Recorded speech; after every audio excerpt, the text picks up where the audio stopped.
All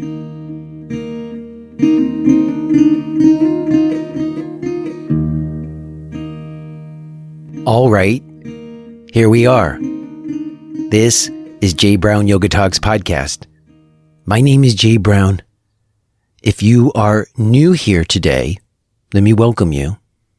Everyone else, what's up? How's everybody doing? And let's really be honest about it. Let's take a moment to check in with ourselves and ask, how are we? How are you feeling today? And you know what? If it's not that great, let's just admit it. I have observed that there's often an impulse in us, especially in yoga teachers, where when we're assessing how we are doing, we want to paint it in the best possible light. We want to be looking in the direction of healing. We want to be looking in the direction of things going better. We don't want to be brooding on that which is not going right. We want to focus on all the things that are going well rather than focusing on the things that are not. And that's a very natural impulse and often very useful. But I also think sometimes there's sort of a taboo around admitting when we're not doing so well. That's something I've tried to do on this show over the years, is at least admit when things feel hard or I'm not doing that well. And on some level, just when I assess my own body, like my own pain levels, those of you who listen know that's something I deal with a lot. My pain levels are doing okay. If you've been listening, you know I had a recent flare that was very bad, that kind of put me down in a humbling sort of way. And I'm happy to say that that has turned around some. It's a little bit lingering, but fortunately, I have come to recognize my patterns enough that when these flares do happen, I feel like I have some agency. I have something that I can do to address it, which really mostly is more rest and recovery time. And I also think just managing my anxiety. In any case, my personal pain levels are doing okay, but everything felt super hard this week. My dad is having health scares. My wife's father's got health stuff he's dealing with. And I talked to a few different people this week who were experiencing difficulties. And by the time like the end of the week came around and I was having my weekly teacher's sangha, I was really not in a great way. And blessings for that teacher's sangha. Shout out to Diane and to Sharon and to Lisa, who have been coming to that meeting since I started it, like in 2018. And when I was really in need of some refuge, those three friends showed up and we talked about how we were feeling, and it helped. It helped to talk to somebody who knows me over many years and would listen to me and then just reflect, and to hear how other people were also dealing with challenges and hearing some other challenges that were even more horrible than the ones I'm facing, and to just have that give perspective. So invaluable to have that space with other people to connect and take refuge. So that's where I wanted to start today. If you're out there having difficult times, I want you to know that maybe you're not alone in it, that there are friends who might also care. And you know what else?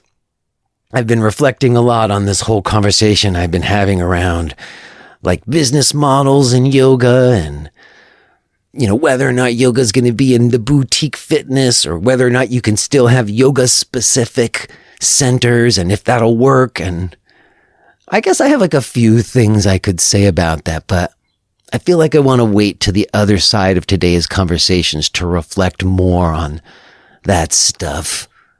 So if you want, you can stick around and I'll give you a little bit of an update about what's been going on with the center and some other things I've been thinking about. But more than anything, I'm hoping that whoever is listening to this right now, that you're doing okay and that you're managing to keep some joy in you despite what feels like a squeeze on us. And that's a longer conversation too. Maybe we'll wait to the other side as well. First, I want to get to today's conversation with Ruth White. Ruth was on the show, a year and a half ago, almost 2 years ago, I think. Maybe you remember, Ruth was someone who studied with BKS Iyengar at an early time, and she reached out to me. She's been listening to the show since she came on years ago, and she wanted to have a chat. And it was really lovely to connect with her. For me, something about talking to someone like Ruth, who's been a yoga teacher for as long as she has, and still holds the spark. It's just wonderful. So I was very happy to speak with her again, and it's a pleasure for me to be sharing it with you today. Real quick before we get to it, let me mention a few things. I have an upcoming teacher training group starting in October, and currently early registration is open. You can get a big fat discount. So if you have considered doing my teacher training in the past, but the timing wasn't right, maybe now's the moment to consider it again. Early bird registration for the teacher training starting in October. Also, if you're enjoying the show and you would like to get access to the full-length archives and help support its continued creation, perhaps you would consider becoming a podcast premium subscriber for as little as $5 a month. You could have a really big impact on helping me continue to do this. Lastly, if you want to find me in other ways, I've got ongoing live classes and weekly discussion group and on-demand videos. So all of it, the teacher training, the podcast premium, and the rest can be found at jbrownyoga.com. Okay, y'all, I think we'll leave it there. I will touch base with you on the other side. But let's go ahead and get to it. Let's listen to this conversation that I had with Ruth White.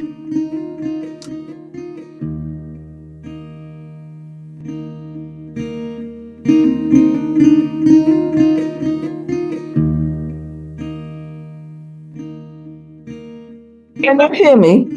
I can. Hello. Oh, great. I'm so sorry about that. Not at all. Not at all. I'm glad we got it sorted out. Yes, so am I. Are you John or Joe? I am Jay, short for Jason. Jason. Oh, that's a lovely name. Well, thank you. I've told the story many times. When I first got to New York, there was another Jason Brown who was already teaching yoga there. So I did start going by Jay Brown because most of my friends called me Jay. So I started going by Jay instead of Jason back then. But it has caused lots of confusion over the years. Yes. Well, Jason is a good name. Thanks. Thank you. How are you, Ruth? I'm already recording, okay? So let's consider ourselves having just done, all right? Well, I'm all right now, but my biggest stress in the world is computers. You know, I've had an okay relationship with them, but more and more as time goes on, like the internet in general has felt like less and less like a friendly place outside of an opportunity to do something like this and just have like a quick call and actually talk with somebody. Yes. You know, that feels a little bit different. This feels like we're having a phone call, you know, more than like we're going on the internet on some like social media site or whatever, you know. Yes, no, it's lovely. I really enjoy it. Is the fan a problem to you? Can you hear a whirling? No, I can't. I mean, if it's keeping you comfortable, leave it on. You know, Zoom does a pretty good job of canceling out that background noise. I think you're okay. Okay, that's good. And how have you been? It's been a little while since we spoke, maybe more than a year. I can't exactly remember. I didn't get a chance to check before I spoke with you, but it's been a little while. How have you been? It's over a year. Well, just at the moment, I've moved into a flat to be near to my husband, who's in a care home, and I'm surrounded by cardboard boxes. Oh, So, they're sort of closing in on me, and I've got to find spaces for them all. yes.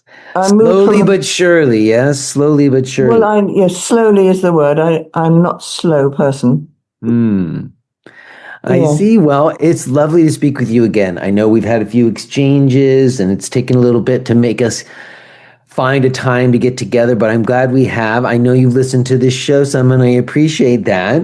Yes, I do. I loved it, especially the one with Donna Holloman. Oh, that's Mm. I agree that was a particularly wonderful episode, but It really was. well, as these days I've been just sort of checking in with everybody. A lot of times it's about, as you know, like stuff that's going on these days, but I felt like it would be nice to check in with you again and just sort of see, I don't know, what might be on your mind with things. I mean, if you've listened to this show, are there things that you're thinking about, that you have in mind about what's going on with yoga these days that you want to talk about?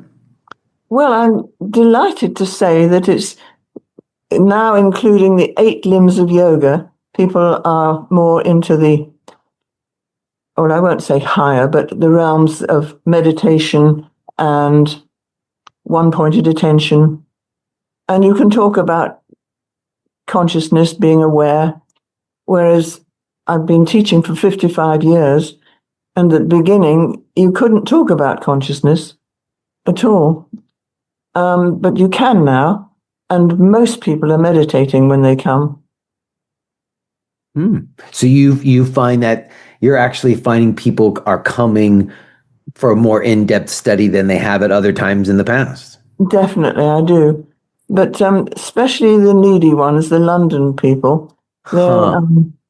they Well, rush in and they rush out again. I see. Well, it's interesting you say that because I know, this big new center opened up in London, Home Wellness. I don't know if you're familiar, but it's like kind of just opened up a few days ago, I think, Well, really. I hope it's successful because some of the others, Try Yoga, for Yeah. instance, is not doing terribly well. Well, no, but this is the person who opened that originally. He's opening a no place at the original location on Primrose Hill. Oh, is he? That's a Yeah, lovely yeah. He opened this whole location. new place. I had someone who's teaching there on. I spoke to Jonathan Satin a few months ago when he was making it happen. So they've remounted and this new center in the old space. Oh, So that's really good. Yes, I used to live in Primrose Hill, so it was very easy for me to pop in.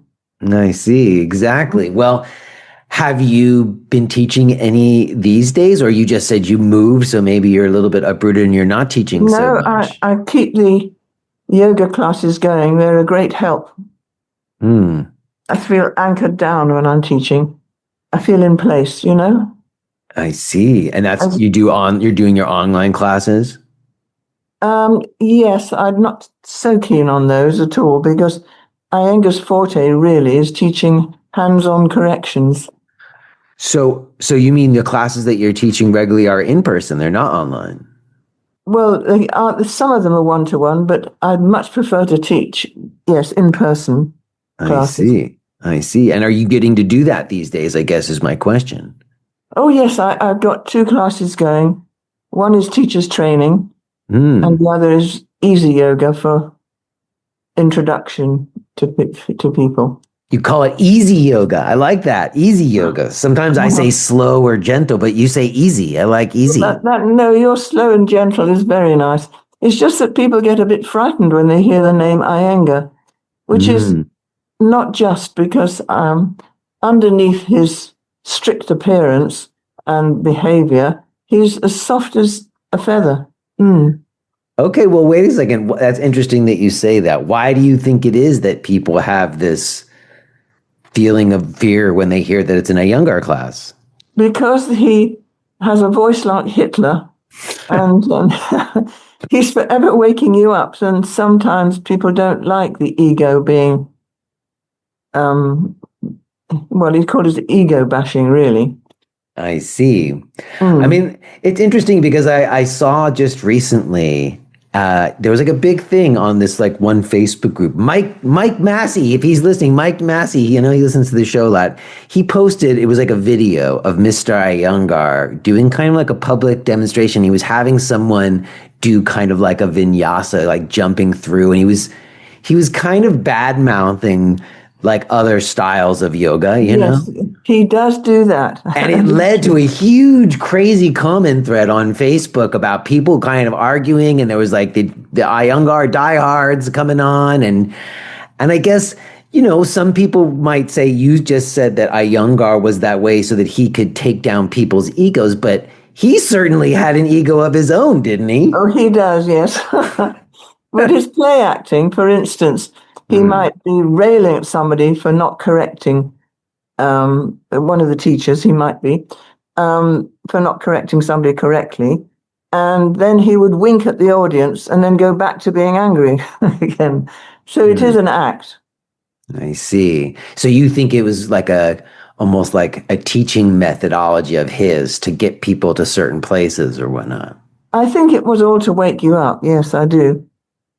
Because, it must be a bit frustrating for him. He's trying to correct habits that people have had for a lifetime. So he'll straighten the head, and then the student will put the head back how it was in the habit. And he'd really shout at them, look, I put your head here and you move it back again. But if it's an ingrained habit, then maybe that person doesn't have as much control over it as he's assuming they would. No, they wouldn't, but it might wake them up to the habit that they've got to work on it. I see. Well, let me ask you a question then. Do you think it would be possible to accomplish a similar, if not same thing, of waking people up to their patterns by more gently reminding them that you just told them to move their head and they put it back, rather than barking at them or making them feel humiliated or something? Yes, I do. Yes, you're absolutely right. But, I can correct. Some students have been with me for the third generation, they've got their grandchildren coming. And I still correct the same thing over and over again. So you have to be very patient. But eventually it will click, I'm sure. It's true. But I guess that's the conversation I've been having with people. It seems like there's been some kind of evolution over time of the way that teachers relate to their students. Yes. That, like you're describing the way Mr. Iyengar did, and even like Desikachar, who I'm very inspired by, and, talk to people who learn from him directly. A lot of times, like the lessons they got from him is when he made them get up in front of a big room and they embarrassed themselves because they didn't really know what they were doing. Like he embarrassed them on purpose to teach them a lesson, like. Yes. He did things like that.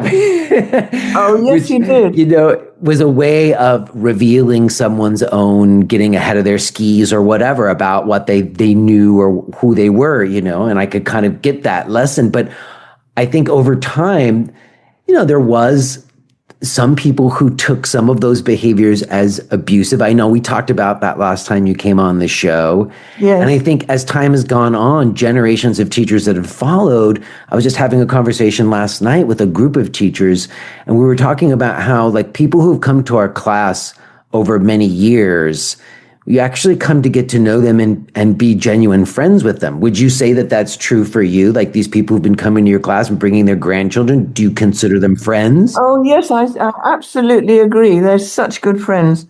Well, it's true that Iyengar does sound very rigid about his corrections, but I have to stick out that he really never passes anybody that needs correcting. He always helps. And I've never seen him hurt anybody physically. Mm.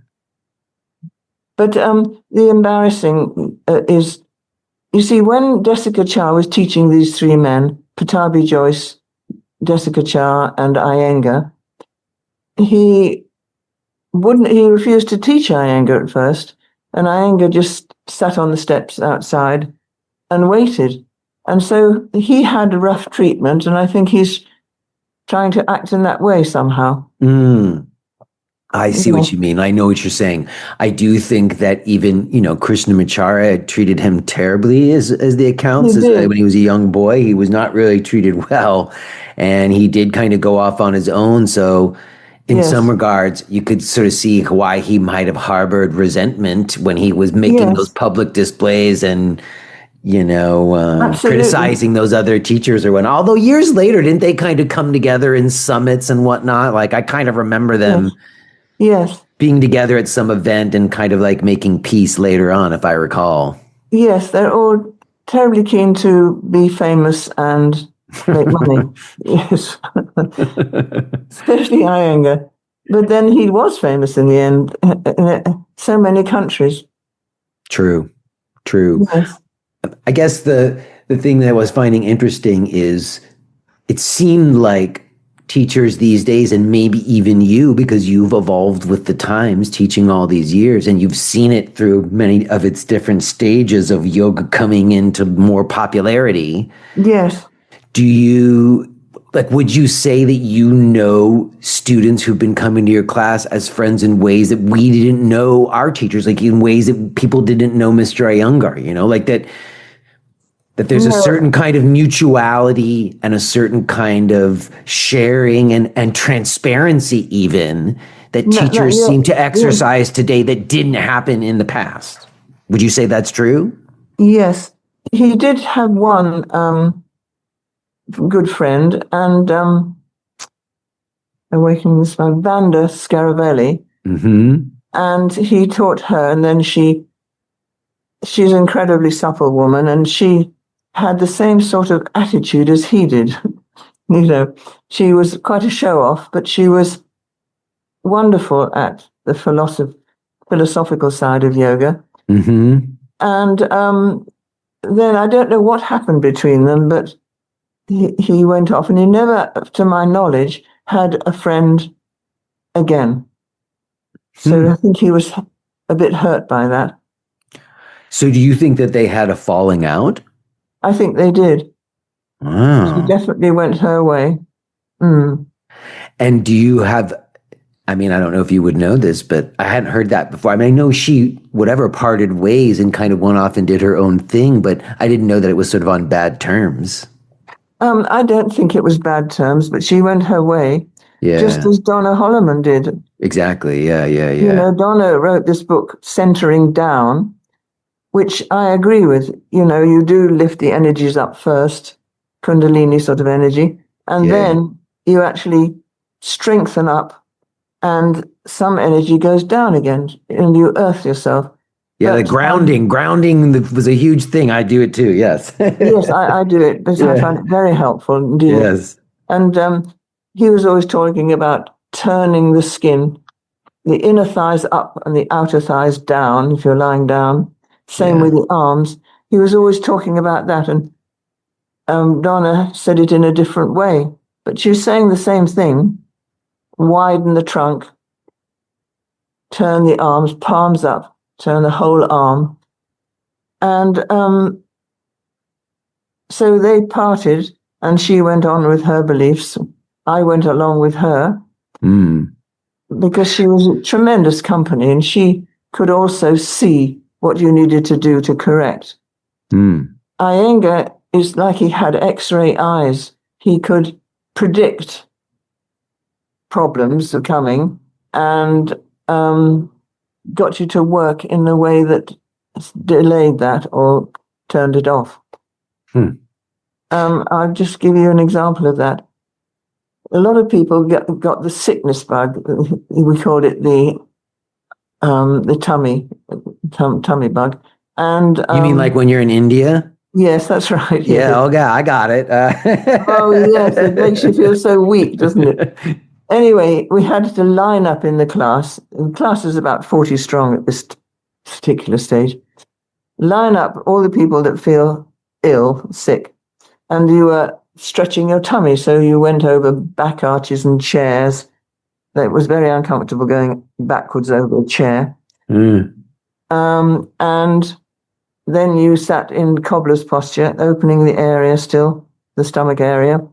And he went along the row saying, "Are you feeling better?" And they all said, "Yes, sir, yes, sir." And it came to me and I said, "No, I wasn't." And so he looked at me and he said, "You're pregnant," and went on. And I said, "No, I wasn't." But he was right. I was pregnant. Huh. He saw it. And that's the sort of thing that he could see. Huh. I've never met anybody that could see. And then when you asked him questions, like I said to him, "Can yoga cure diabetes?" And he just said yes, and then went away. He wasn't going to, I had to find out for myself how. Huh. You know. And yes. Have you seen it do that? Have you seen yoga cure diabetes for someone? I haven't, but I do work on the pancreas, and there's a posture. Well, in the English, it's the arrow, shooting the arrow. I mean, you could make the case that yoga practice provides someone like greater clarity or perception of themselves and their patterns, so they change their diet and lifestyle choices. And I know people who've undone diabetes through that, so you could put it that way. But like specific poses targeting the pancreas to cure it, that I haven't heard before or haven't seen any evidence of. Oh yes, it's very helpful indeed. It's also that saying those same postures are good for the liver.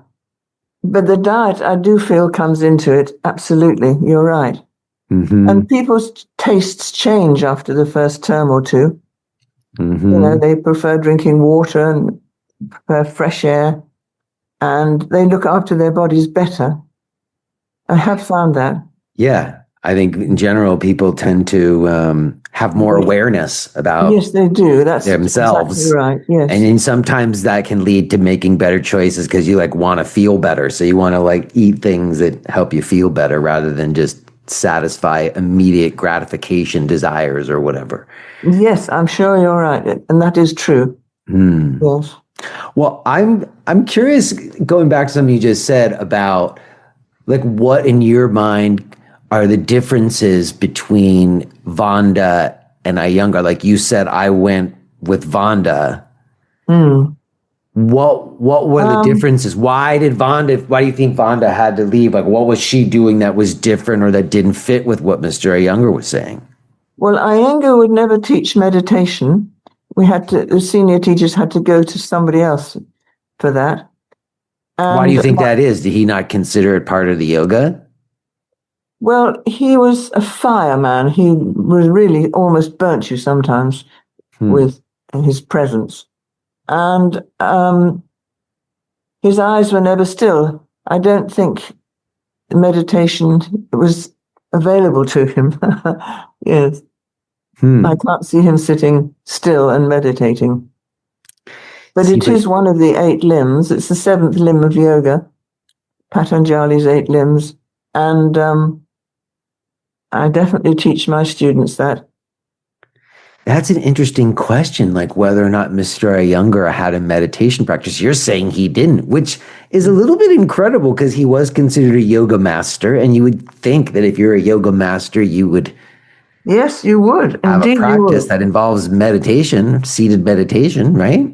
Yes, you would think that. But I must say that I've never found anything he told me to be incorrect. I've always tested it out, what he's told me, and it's always fine. So I couldn't understand that. I also asked him in a public lecture about Savasana after a class, relaxation.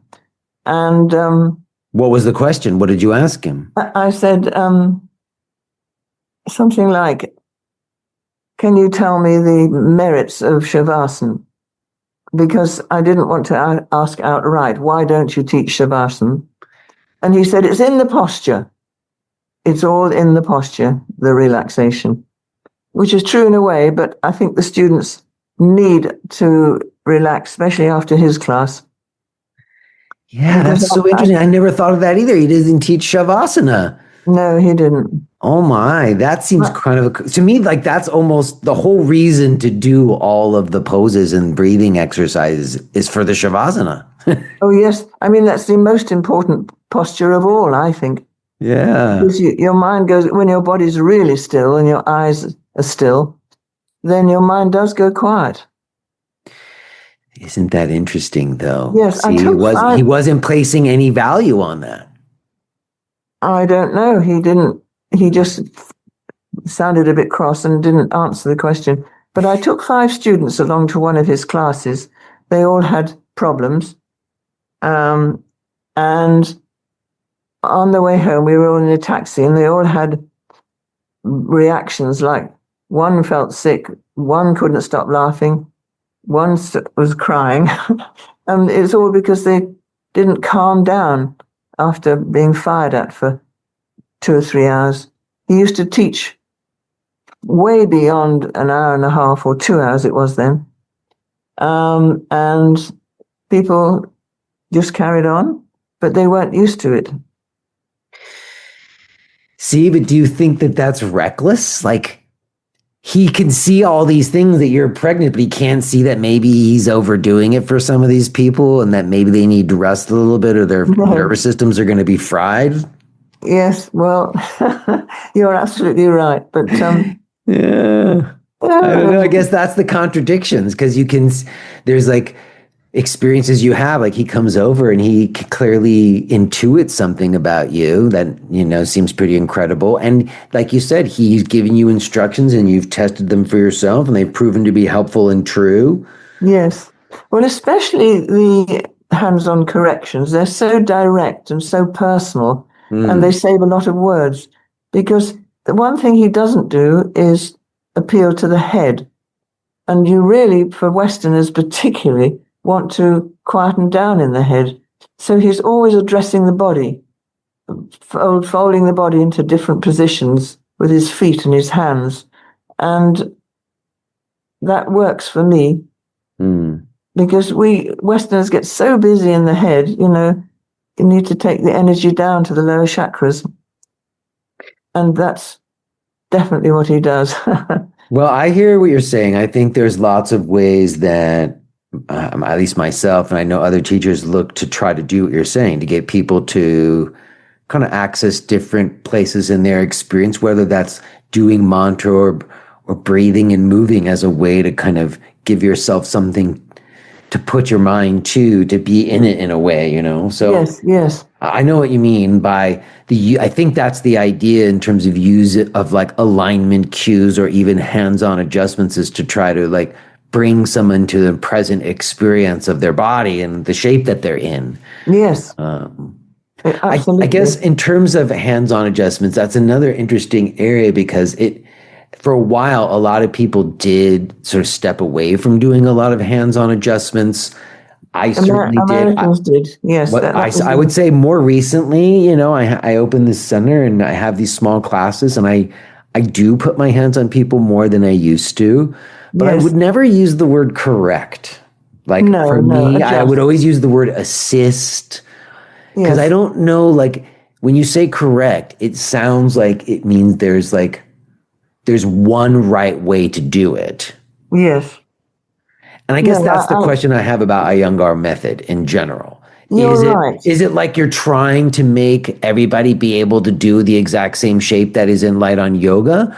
Or is it intended to have more individual adaptation? No, you're absolutely right. I think correction is the wrong word and it should be adjustment. And I have changed it. It just slipped out there. That's okay. I won't hold you to it, but okay, even adjustment. So you're adjusting them. Is that to help them get the same alignment that's in light on yoga, or is it alignment that's right for the person that you're adjusting? Well, it should be for the person you're adjusting, but what tends to happen with any method is it runs down. So he wasn't having that. So you had to be very precise and do it the Iyengar way. And that was good for teachers' training. And I stick to that in teachers' training. Don't slip into Pilates and things. But I can see he didn't want the method to run down. But he quite rightly, in a way, didn't appoint anybody to take over after him, although a lot of people were trying and asking him to name their children and all sorts of favors, Yeah. But he didn't. And he was quite right, because I've just seen methods when the leader, the enlightened one, dies, and then the yin and yang of it is that it somehow goes down. No, it's really interesting what you're saying, because I've had a number of recent conversations, because, Patabi Joyce did name a successor, Sharat, and then Sharat passed quite unexpectedly and tragically in recent time. And it did cause quite a bit of a stir now, because, yes, some certifications were announced after his passing, and people are like, well, who's the person in charge now? Is it his wife? And some people don't think that's right. Some people think it is. But like you say, it like the succession of the guru or the master does seem to present, issues. You can see that happen. I think that's right. I remember taking over a class from John Claxton, who was a great senior teacher. He moved to the coast, and it was just as if the students were all in love with Johnny Claxton, and nobody could take over that class, really. So, whoever introduces you to yoga and the relaxation that it brings to you, you are a bit in love with. You have to be really, I think in love is the right word. Yes. I mean, that's interesting. We'll come back to the being in love part. What I also think is interesting about what you said is that as something gets bigger, like as it gets scaled up and like more people are engaging with it, then you do need to kind of standardize things to try to have like quality control, like you were saying.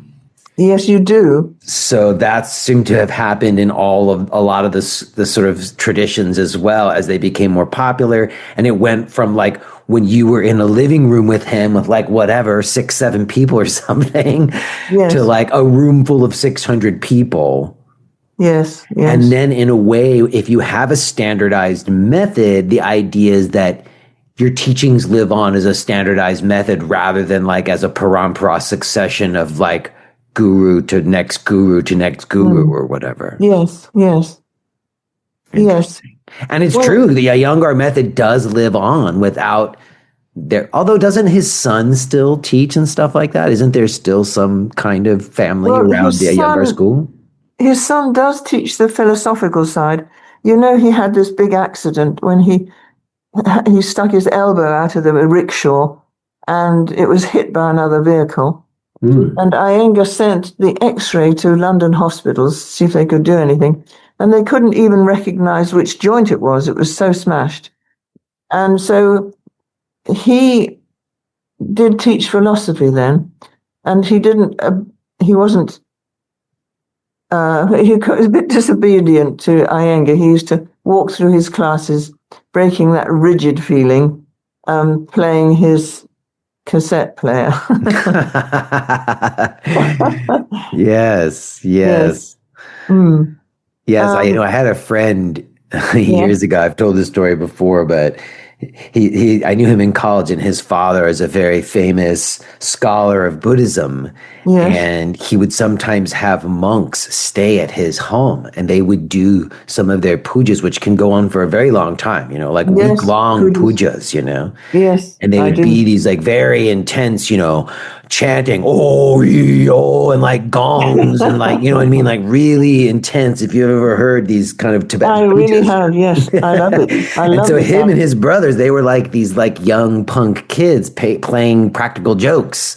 And they would like put on, like they had like full gorilla costume and like gas masks. And they would just like go running through the puja laughing, And the beauty of it is, he said that like what would happen is the monks would look up and they would see it and they would just start laughing hysterically. And then as soon as they were done laughing hysterically, they would just go right back into it. Like it was okay for the kids to run through, It's very good. Excellent. Yeah. I think they were very serious, but they would still stop for a good laugh at any point. Oh, that's so good. Yes, if they could do that, then they weren't taking themselves too seriously. Can be a Exactly. mistake, don't you think, to take yourselves too seriously? Well, isn't that it? Isn't that it? Sometimes that's Yes, what's happened. People have taken yes. themselves a little bit too seriously. And I think sometimes for me, and again, I don't remember if we talked about this last time. I do feel like even within yoga philosophy and stuff, there's times where it seems like someone positions themselves at the top as opposed to there being something higher than them. I know, yes, it's a shame, isn't it? Mhm. Yes. I mean, not really any gurus around, really, because they can point the way, but unless they're avatars, they're not gurus. Yeah. That's what I feel anyway. Well, I've heard like a couple of things like, Sangha is the new guru. So it's like the community of people around you becomes the new guru. And I've also heard even practice is the guru. Yes, well, I haven't heard that before, but it sounds right to me that Yeah. in the presence of good company, it certainly lifts your spirit. Mm. I think so. I feel that a lot of times these days, one of the things that really fuels certain types of yoga practice. I mean, you started this conversation by saying that you felt like people are coming to yoga wanting it to be more in depth, which I I think that's true in some circles, but I also have talked about on the show how sometimes these days like yoga is being kind of couched in a boutique fitness context more, that Yes, like there's less yoga specific centers even, like more times it's like yoga classes at a place that also has, Pilates and bar and other stuff too. And I'm not even against that. I'm not even against like there being like lots of different things. But no, I agree with you. I mean, it's attractive, it attracts people in, but it's not real yoga. I mean, where do you find people teaching meditation, one-pointed attention, pranayama even? It's very rare. well, that's the thing. I do think it's happening some, but it isn't like it's not always being led with. It's always coming in the back door a little bit, Yes, that's right. it seems.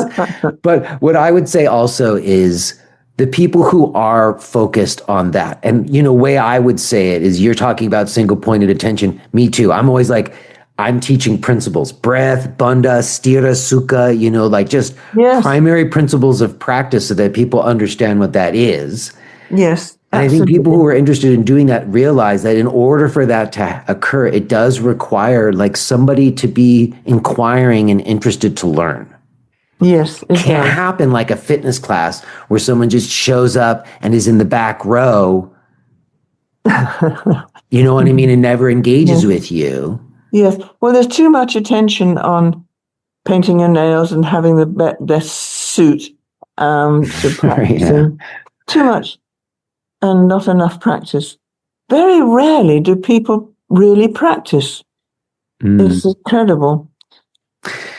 Yeah, and I guess it also depends, like when you say that really practice, like people are going to yoga classes, but you're saying even when they go to yoga classes, they're not really practicing. Oh no, well, then they go to a class, the power of the group takes them along and they do practice and they hold for longer and their attention is in the right place. But when they're at home, it's more difficult for them because they immediately think they should be vacuuming the whole house before they start, that sort of thing. I see what you mean, like a personal practice at home, Yes, which I agree, I think is very fundamental and important. And not a lot, even there's a lot of yoga teachers, I think, who might not have a personal practice that they do by themselves at home, that their practice is always mm. going to other yoga classes. Yes. They're doing more and more classes and not practicing on their own. So, What do you think is the importance of practicing by yourself at home? Why do you think what's different about practicing at home by yourself as opposed to going to a well, class in your mind? I honestly feel this Iyengar method is really willpower yoga, and it develops your willpower to practice on your own. If Mm. somebody's leading you along all the time, as in Ashtanga Vinyasa, they at first, not after you've been doing it for a while, but they're at first just calling out the names of the the jumps, and it doesn't develop the person's willpower to practice on their own. And it's the more introvert, the practice on your own. If you are hearing this message, then you're listening to the free version of J. Brown Yoga Talks. To hear the rest of our conversation, please subscribe to Podcast Premium at jbrownyoga.com/premium.